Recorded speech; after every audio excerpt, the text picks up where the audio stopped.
Hello everyone, welcome back to the another session in Principles of Programming Languages. We'll continue to talk about third unit.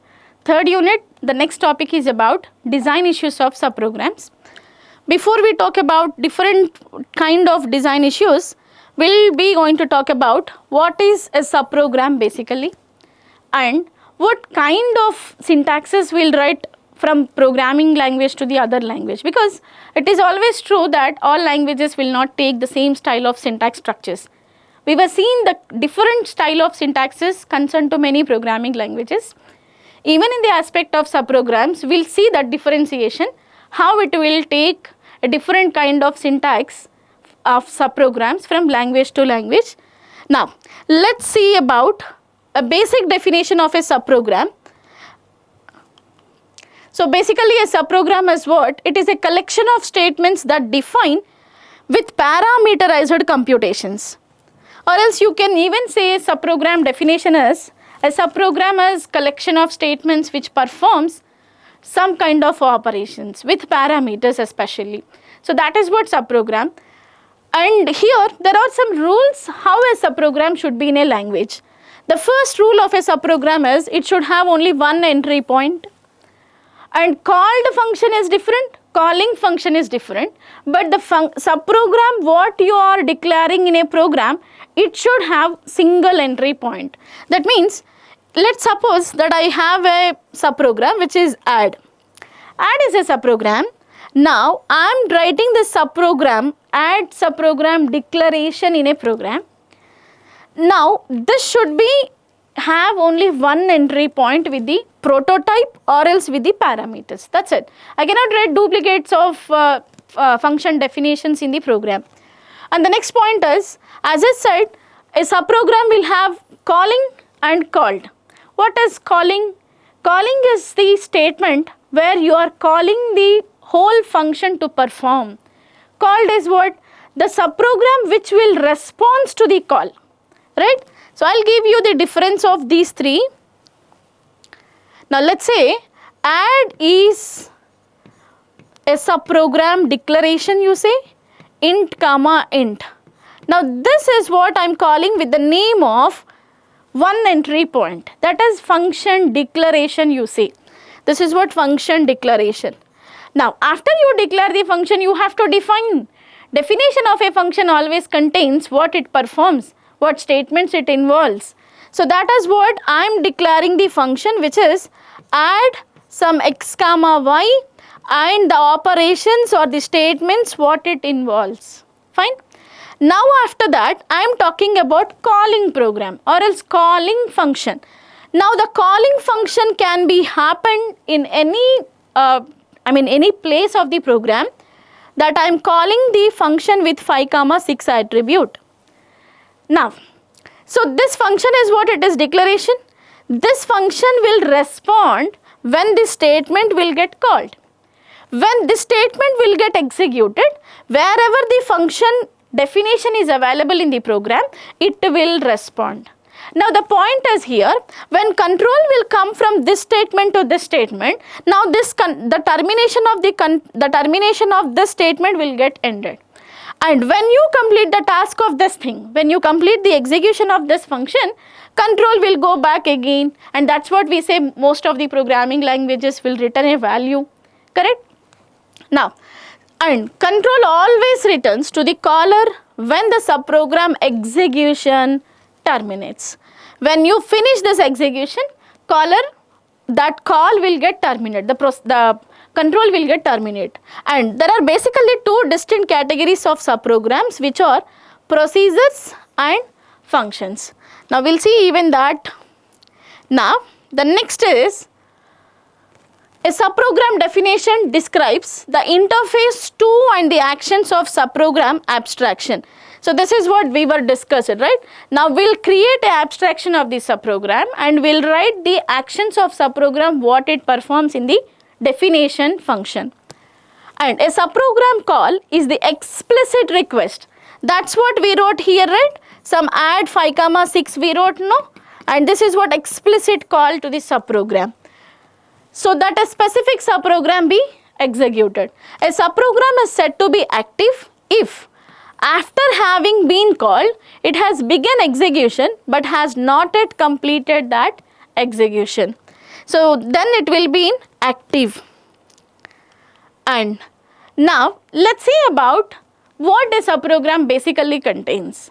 A subprogram basically contains header and body, calling program, called program.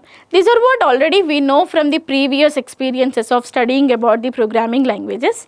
Now added PPL version will be going to know which kind of syntaxes are allowed in which language. So it is true that we will be taking some kind of syntaxes to define a subprogram in the main programs. We will take function name or subprogram name. Let's say subprogram name is adder. And I told you in the beginning of the slide that subprogram will exist in a program with parameters. Now subprogram name is existed with parameters. We'll use a def keyword, define, DEF keyword, which is defining the subprogram, and this kind of syntaxes are allowed in Python as well as in Ruby. And C will take the other style of syntax declarations where we'll add void. We will not add void always, we'll add a return type. So as far as void is concerned, void is sense that it is returns nothing. If you are returning a value of integer, then we'll write obviously here integer. So that is what the different kind of function which we'll use in different languages. Now let's see parameter profile. We just now talk about subprogram will get exist with the parameters. Now what kind of parameters those are and what is basically parameter profile sense. Now the parameter profile of a subprogram contains the number and the order, the number of parameters, order of parameter, type of the parameter. Point is very important. All the programming languages will not take keyword parameters. Yes, there are languages which takes positional parameters. I will tell you with an example. Let's say in calling function, I have add a comma b comma c. Okay, this is what calling statement. And which function will get respond or which function will get called for this statement? The function which have 3 parameters. And here before you declare A, B, C, in the function heading you will write what data type it is, which called as function prototype. Now that function prototype, let's say add int comma int and comma int. It means A is declared as integer, B is also integer, C is also integer. Now when I am writing a called program where my function will perform the main task here. So the calling of the parameters, let's say positional parameters, correct? Because A value will get copied into here. Maybe let's say that I'll change the values for the better clarity. I'll write here x comma y comma z. Okay, I'll write here add x comma y comma z. This x value will be from A, right? A value will get copied into x.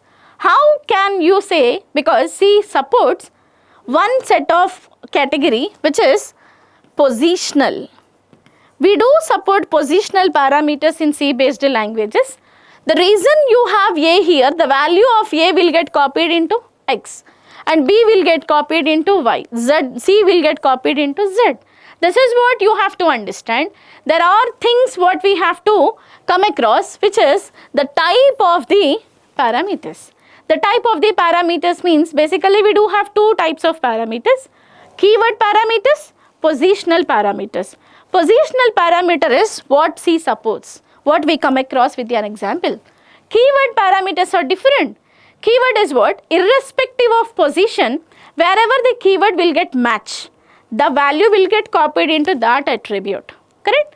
So that is what positional and keyword parameters. Before we see in detail with an example, we'll see about actual and formal, because as far as the example what we were erased from here, in some set I have taken ABC, in other set I have taken XYZ, correct? ABC, sorry, I have taken here something, right? Add addition function A comma B comma C, where I am writing the complete statements what it performs. In calling statement, I am writing add x comma y comma z. Fine. This is what I said, it is calling, it is calling. In calling function, whatsoever parameters you can find out, these parameters are what? Actual parameters. Because before you call this function, for sure you have to read the values of x comma y comma z. If you are not reading the values, you have the other alternative that you can pass directly values 5 comma 6 comma 7. You have two options here in the calling procedure. Either you can read the values through scanf or through whatsoever function programming language you are taking, you can use it, or else you can pass directly values. Now 5, 6, 7 are actual parameters and A, B, C are formal parameters. Simple. The parameters which are defined in the called subprogram are formal parameters. The parameters which are in calling function, those are actual parameters. I mean, these are formal, these are actual. Fine. So those are the parameters. Now let's see about the example for positional and keyword. Now I have taken some Python syntax here. So Python functions can be called using this technique, as in there is a function which we defined with the name of sum or summer is a function name, and this function is having attributes. Length is equal to my length, list is equal to my array, sum is equal to my sum, where the definition of summer has the formal parameters which are length, list and sum. Now the disadvantage of keyword, the reason why I am ensuring it is keyword parameter, because length is what my actual parameter. For this I have binded the value which is my length. The keyword is matches, right? Earlier example, one set it is ABC, the other set it is XYZ. Though the keywords are not same, we were taken into binding. So that's what it is, positional parameters, and these are what keyword parameters. When you wanted to bind the value into this variable, or when you want to assign the value of this into a variable, the keywords has to get match. If you did not find the keywords in wrong places, if you did not find the keywords in wrong places, let's say I'll give an example. Now summer, length, comma list, comma sum. Now this is what my calling function. So calling function always will have actual parameters. Now we'll take an example, summer, and here I am writing my list, and here I am writing my length, here I am taking my sum. As far as positional parameters are considered, length value will get copied into my list when you take positional. But I told you here about keyword parameters. What do you mean by keyword? Length is the attribute. The value of length will get copied to the parameter where the keyword has matches. So the second keyword is what? My length. So the value of length will get copied into my length.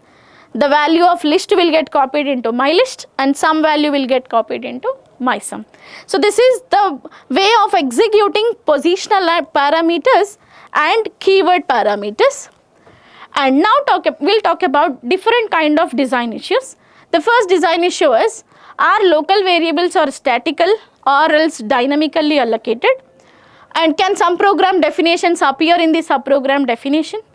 What parameter passing methods are used? Or the types of actual parameters check against the types of the formal parameters? If subprograms can be passed as parameters, if that are nested or not nested, subprograms are overloaded, subprograms are generic, and the subprograms which are closer supported. So all these are next going to be, all these topics are next topics which we are going to talk about, and these are what kind of design issues. So now with this we'll be ending. We were discussed about subprogram, definitions, parameters and various kind of design issues. So explanation about design issues you'll find in the next topics. Thank you all.